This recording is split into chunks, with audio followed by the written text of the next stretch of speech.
1877, Cornelius Vanderbilt died as the richest man in the United States. He didn't just have money, he had gravity. He possessed a fortune of $100 million at the time, when the average American worker earned a few $100s a year. In today's currency, his net worth would be estimated at roughly $200 billion, wealth that rivals the GDP of an entire nation. He left behind an empire of steam and steel, railroads that acted as the arteries of the American economy, and shipping lanes that connected the new world to the old. When Cornelius walked into a room, the stock market moved. He was the Commodore, a man carved from the rough granite of the early industrial age. 96 years later, in 1973, the Vanderbilt family gathered for a reunion at Vanderbilt University. There were 120 heirs present. They carried the last name, they carried the history, they carried the expectations of a dynasty, but they did not carry the money. Here is the tragedy that should keep you awakened. Among the 120 heirs gathered in that room, not a single one of them was a millionaire.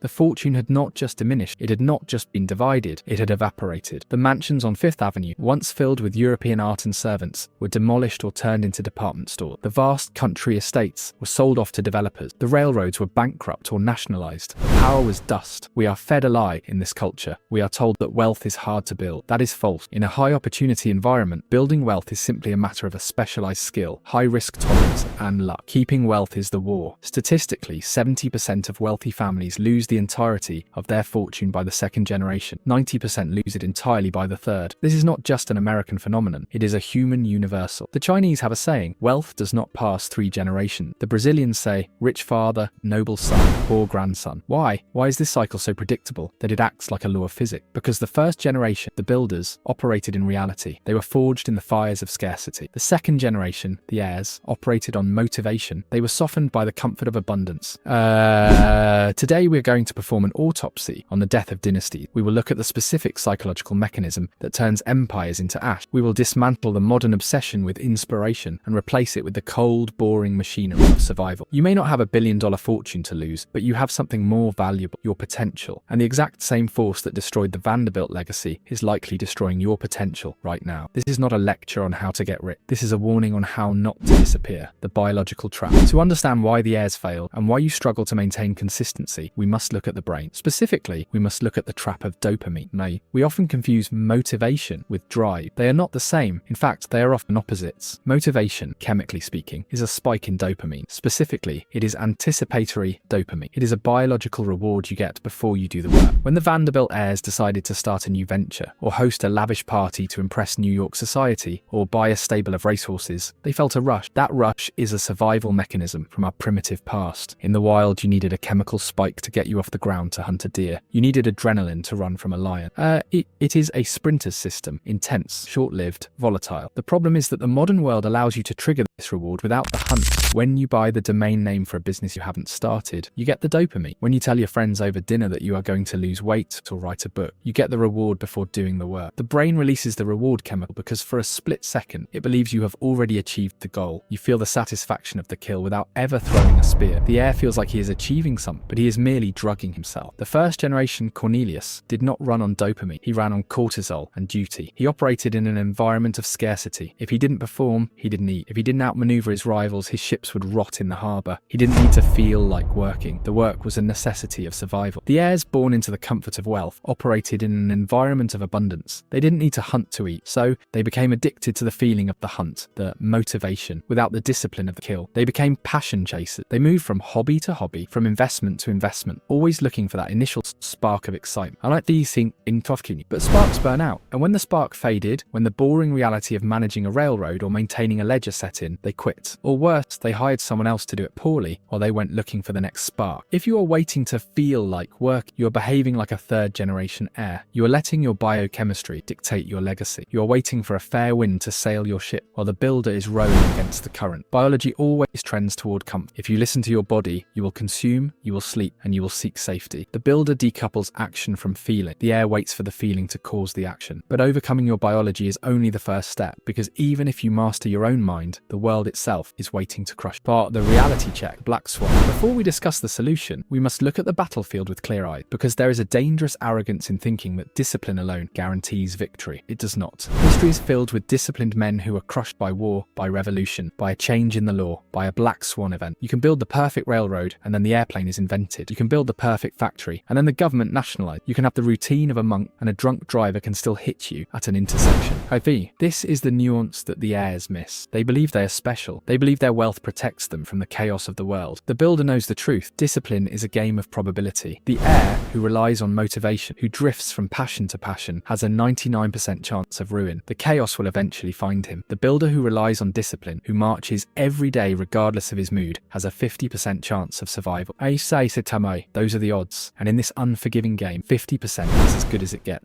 You cannot control the storm. You cannot control the market. You cannot control the era you are born into. You can only control the ship. And the man who is waiting for motivation to steer the ship will drown the moment the waves get high. The man who holds the wheel with a cold, boring grip has a chance to see the dawn. So how does one build that grip? How do you override the biological urge for comfort and the chaotic nature of reality? You look to the ice, the anatomy of consistency, Amundsen versus Scott. There is no clearer, more brutal example of the builder versus heir mindset than the race to the South Pole in 1911. This was not just a race for glory, it was a race for survival. It was a contest between two philosophies of life, led by two very different men, the Norwegian Roald Amundsen and the Englishman Robert Falcon Scott. Scott was a man of motivation. He was a romantic. He saw the exploration of the Antarctic as a heroic, gallant struggle. He relied on intensity. Scott brought motorized sledges that had never been tested in extreme cold. They broke down immediately. He brought ponies, thinking they were noble beasts, ignoring the fact that ponies sweat through their skin and would freeze in the Antarctic ice. But his fatal flaw was his reliance on his mood and the weather. On days when the weather was clear and his team felt good, Scott drove them to exhaustion. He relied on intensity. They would march for 14, 16 hours, dragging their heavy sledges until they collapsed. They sprinted, but on days when the weather was bad or morale was low, they stayed in their tents. They waited for the right condition. They waited for inspiration. They waited for the storm to pass. Amundsen was different. He was not a romantic. He was a professional. He was an instrument of precision. He lived with the Inuit for years to learn how to survive. He dressed in furs, not wool. He brought dog. But most importantly, he established a strict, unbreakable rule, the 20-mile march. Amundsen decided that his team would march exactly 20 miles every single day. No more, no less. On beautiful, clear days, when the sun was shining and the ice was smooth, and they could have marched 40 or 50 miles, Amundsen stopped them at 20. He was obsessed with rest. He refused the dopamine hit of the big day. He refused to burn his team out. He conserved their energy for the unknown. On the darkest days, when the wind was howling, when the temperature dropped to 40 below zero, and every fibre of their being wanted to stay in the warmth of the sleeping bag, they marched 20 miles. This is the difference. One man let the environment dictate his output. The other man forced his output upon the environment. Amundsen planted the Norwegian flag at the South Pole on December 14, 1911. He returned to base camp on the exact day he scheduled. His team was in such good condition that they had actually gained weight during the expedition. Scott arrived 34 days later. He found Amundsen's flag waiting for him. The psychological blow was devastating. Defeated, Scott turned back, but he had burned his team out with intensity. He had no reserves left. On the return journey, they hit a blizzard. They were exhausted, frostbitten and starving. They died in their tent. When the search party found them months later, Robert Falcon Scott was frozen, pen in hand, his diary capturing the end. And here is the detail that should haunt you. Their tent was only 11 miles from a massive supply depot. 11 miles, a 2-hour walk. They had covered nearly 1,600 miles on intensity and adrenaline. But when the tank ran dry, they couldn't crawl the final 11. Scott didn't die because he was slow. He died because he was inconsistent. He died because on the good days he overextended, and on the bad days he underdelivered. The Vanderbilts were Scots. They relied on the intensity of their wealth, the bursts of spending, the grand gestures. They lacked the boring, terrifying consistency of the 20-mile march. But simply knowing how to march isn't enough. You have to know why you are marching. And this is where the heirs truly lose their way. The psychology of the heir, the tragedy of identity. We know how they lose it. Lack of consistency. But why? Why does the second generation almost always destroy what the first generation built? Why is it that the child who is given the best education, the best connections, and the most capital is the one who failed? It is a crisis of identity. The builder derives his identity from the struggle. His pride comes from the fact that he survived. He knows the value of the dollar because he remembers not having one. He knows the cold because he slept in it. His confidence is internal, forged in the fires of adversity. The heir is born at the finish line. He has the money, but he does not have the struggle. And without struggle, humans cannot form a strong identity. He suffers from a profound, silent imposter syndrome. Deep down, he knows he didn't earn the room he is standing in. He knows he is merely lucky. So the heir creates artificial struggles to prove his worth. Consider the tragedy of Huntington Hartford II. Hartford was the heir to the AANDP supermarket fort, one of the greatest retail empires in American history. In the 1950s, he inherited what would be nearly $1 billion today. Hartford didn't want to manage a grocery store empire. That was boring. That was his grandfather's work. He wanted to be a creator. He wanted to be a founder. He wanted an identity. So he chased his passions. He relied on motivation. He founded a modeling agency. It failed. He opened a gallery for modern art that hated modern art. It hemorrhaged money. He bought an island island in the Bahamas to create a rival to Monte Carlo. It was a disaster. He launched a magazine,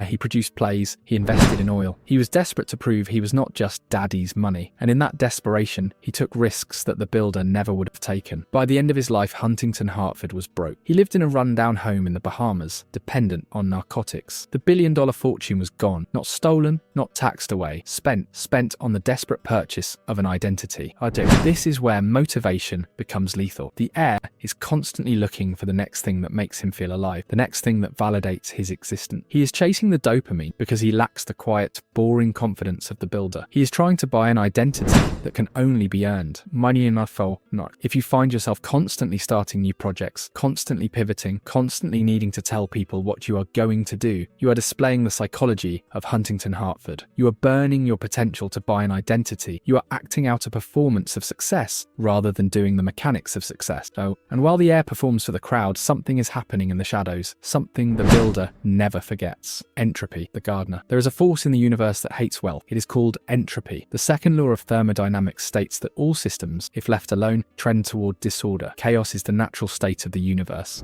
Order is an anomaly. A house gets dirty, a body gets fat, a machine breaks down, a relationship fades, a fortune dissipates. You do not need to do anything wrong to lose your life's work. You simply need to stop doing the maintenance. The natural state of your life is failure. Success is an unnatural state that must be maintained by force. Eating and so. The old money families that survive, the Rockefellers, the Rothschilds, the Japanese families running businesses that are 500 years old, understand that they are not owners of wealth. They are gardeners. They know that the garden is always trying to die. They know that the weeds are always growing. The weeds of inflation, the weeds of taxation, the weeds of litigation, the weeds of family squabbles and envious outsiders. They know that if they stop weeding for even one season, the jungle takes it back. This is why they embrace the concept of the grey man. If you look at the truly enduring families, you rarely see them in the tabloid. You don't know what cars they drive. You don't know their political scandals. They are invisible. Why? Because fame is high entropy. Fame is a weed. It invites chaos. It invites lawsuits. It invites the evil eye of the public. The Vanderbilts built mansions on Fifth Avenue to be seen. They threw balls that cost millions. They invited the entropy in. They begged for it. The quiet families stay in the shadow. They realize that silence is a form of energy conservation. Every time you post your goals on social media, you are inviting entropy. You are inviting the dopamine hit of validation. Yes, but you are also inviting the pressure of the audience. You are giving your competitors data. You are painting a target on your back. The builder works in the dark. The heir performs for the light.